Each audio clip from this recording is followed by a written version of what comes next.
này, tràn đầy năng lượng, tràn đầy sức sống, kích hoạt lớn hơn bên trong cơ thể của mình,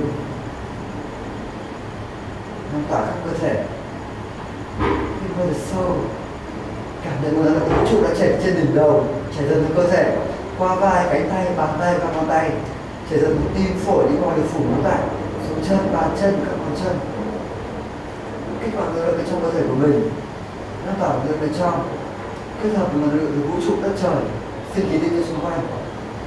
Nguồn năng lượng đang chảy dần từ trái qua phải, từ trái kia đến bờ vai, từ mạnh mẽ, tôi tràn đầy năng lượng, tràn đầy sức sống.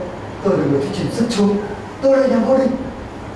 Ghi hình lại, chụp hình lại động tác này, giây phút này, khoảnh khắc này, tại trong chính cái phòng này, để mỗi khi cần ta chỉ cần làm đúng động tác. Tôi là nhà vô địch. Năng lượng sẽ tràn ngập khắp cơ thể của tôi, giúp tôi đưa ra quyết định một cách đúng đắn hơn, xuất sắc hơn, làm việc một cách hiệu quả hơn, thuyết trình một cách xuất chúng. Tôi là nhà vô địch, tôi là người thuyết trình xuất chúng.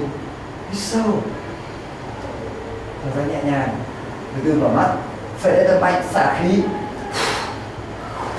Rồi, đặt tay với người xung quanh, thật tuyệt vời.